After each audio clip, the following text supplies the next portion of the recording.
Yo les trashers! Zelda Breath of the Wild est sorti et fait l'effet d'une bombe intercosmique. Il est génial, magnifique, vous plonge dans un univers qui vous prend au tripes avec son côté à la fois vide et épique.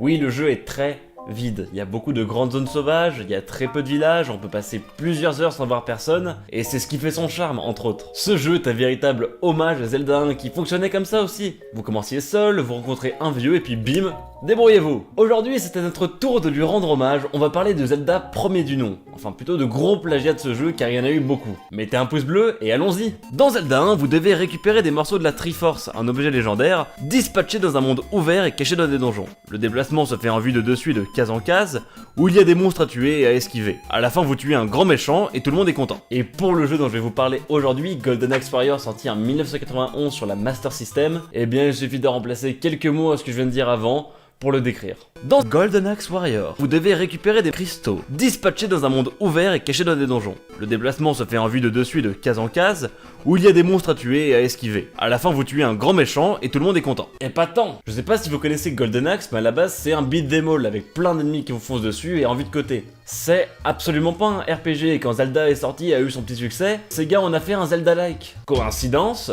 Je ne pense pas non. Évidemment que non, c'est pas une coïncidence. Mais bon, avant de gueuler, on va le tester quand même, si ça se trouve il est plutôt bien.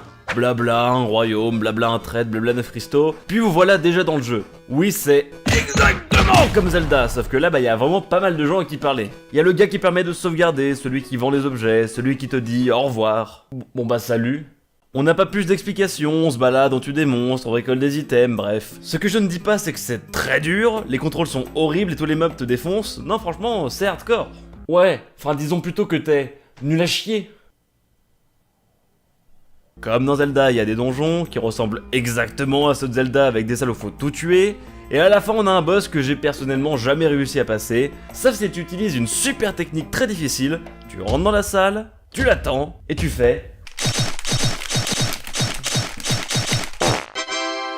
C'est pas plus con que Tekken. Et après, comme dans beaucoup de jeux de l'époque, ça devient très répétitif. On amasse des cœurs, des armes, des pouvoirs, et on arrive finalement au dernier donjon. Là, j'avoue, j'y suis absolument pas arrivé, donc je suis allé voir sur YouTube un gars qui l'a fini, et il a quand même mis 50 minutes à faire le dernier donjon. Donjon de merde, avec des ennemis qu'il faut tous tuer, sachant qu'il faut 10 coups pour les tuer, qu'ils se téléportent aux 4 coins de la salle en permanence. Bref, c'est une purge, et ça ne s'arrête jamais. Quand enfin tu arrives au bout, que tu te dis... Ah, le boss final, ça va être épique, ça va être cool.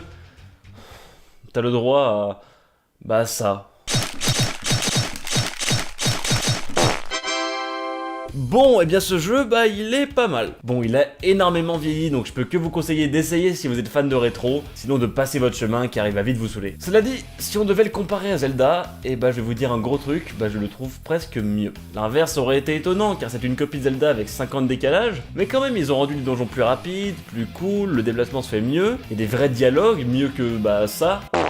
Mais le truc bizarre, c'est que vu que c'est pas écrit Zelda dessus, tous les défauts des jeux rétro nous sautent aux yeux. La méga difficulté, la répétitivité des jeux, entre autres. Du coup, on s'amuse moins que sur un Zelda, mais je trouve quand même qu'il est mieux. Et c'est pour ça que j'aime ce jeu, il nous fait nous poser plein de questions. C'est grave le plagiat? Pourquoi on aime le rétro? Toutes ces questions, c'est à vous d'y répondre en commentaire. C'est la fin de ce deuxième épisode que je fais une semaine sur deux sur Team Trash. Pluie de pouces bleus si tu as apprécié. Bref, abonnez-vous, venez nous faire des bisous sur les réseaux sociaux. Et puis à bientôt. Coupé!